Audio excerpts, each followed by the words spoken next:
বাবার হাতে ছেলে খুন, আত্মসমর্পণ বাবা আব্দুল বারেক খান। ঝালকাঠি থেকে দেবস তালুকদারের পাঠানো তথ্যচিত্রে বিস্তারিত। ঝালকাঠির কাঠালিয়া উপজেলায় মাদকাসক্ত মেহেদী হাসান শুভকে হত্যা করে 999 নম্বরে কল দিয়ে পুলিশের সাহায্য চেয়ে আত্মসমর্পণ করেন মেহেদী হাসান শুভর বাবা 55 বছর বয়সী আব্দুল বারেক খান।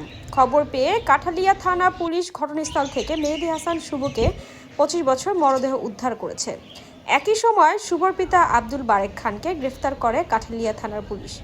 রোববার 15 ফেব্রুয়ারি রাত আনুমানিক 3টার দিকে কাঠালিয়া উপজেলার আমুয়া ইউনিয়নের সেনাউটা এলাকায় ঘটনা ঘটে। এই সময় এক সাক্ষাৎকারে সহকারী পুলিশ সুপার মেহেদী হাসান শুভ দীর্ঘদিন যাবৎ মাদকের সাথে জড়িত, মাদক ব্যবসা, মাদক সেবনের সাথে জড়িত।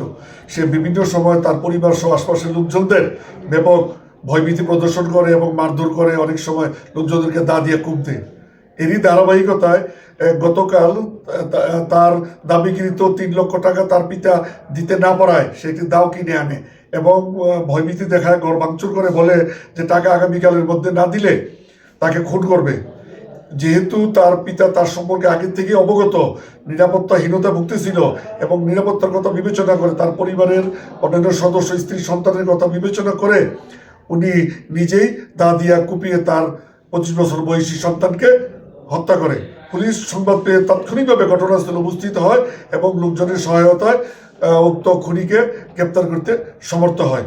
এই সংক্রান্তে নিয়মিত মামলা রুজু করা হয়েছে। আইনি ব্যবস্থা প্রক্রিয়াধীন আছে। এলাকার আইন শৃঙ্খলা পরিস্থিতি স্বাভাবিক আছে। পুলিশ সুপার মহোদয়ের নির্দেশক্রমে এলাকার মাদক দ্রব্য নিয়ন্ত্রণে রাখার জন্য সর্বোচ্চ চেষ্টা আমাদের অব্যাহত আছে।